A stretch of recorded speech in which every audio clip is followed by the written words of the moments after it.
আমি ডাক্তার মোসাম্মদ রোকসানা বেগম, সহকারী অধ্যাপক, লিভার এবং পরিপাকতন্ত্র বিষয়ে কর্মরত আছি শহীদ সোহরাওয়ার্দী মেডিকেল কলেজ হাসপাতালে। লিভার এবং পরিপাকতন্ত্র বিশেষজ্ঞ হিসেবে যে রোগীগুলি আমি সাধারণত দেখে থাকি, তার মধ্যে সবচাইতে কমন হচ্ছে জন্ডিসের রোগী। জন্ডিস বিভিন্ন কারণে হতে পারে। সব ধরনের জন্ডিসের রোগী আমরা দেখে থাকি। Hepatitis A, B, C, D, E virus. এর পাশাপাশি লিভার সিরোসিস, লিভার ক্যান্সার, পরিপাকতন্ত্রের বিভিন্ন রোগ, পেটে ব্যথা, লিভারের মধ্যে কোনো ফোড়া হওয়া, লিভারের মধ্যে কোনো টিউমার হওয়া, সব ধরনের রোগী আমার কাছে আসে। অনেক মানুষই মনে করে যে লিভার সিরোসিস বা হেপাটাইটিস বি ভাইরাস বা হেপাটাইটিস সি ভাইরাস বা লিভার ক্যান্সার এগুলোর কোনো চিকিৎসা বাংলাদেশে নাই। এটা আসলে সত্য না এবং সত্য কথা হচ্ছে যে hepatitis B virus, hepatitis C virus, liver cirrhosis এগুলার সব ধরনের চিকিৎসা বাংলাদেশে এখন এভেইলেবল। এই সব ধরনের চিকিৎসা আমরা করে থাকি। এর পাশাপাশি লিভার এবং পরিপাকতন্ত্রের রোগ নির্ণয়ের জন্য কিছু ইন্টারভেনশন আমরা করে থাকি। যেমন এন্ডোস্কোপি, কোলোনোস্কোপি,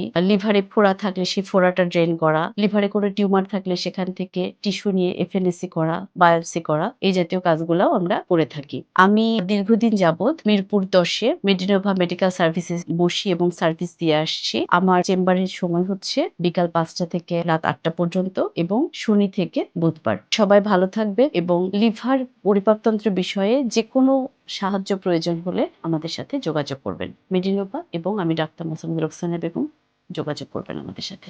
ধন্যবাদ।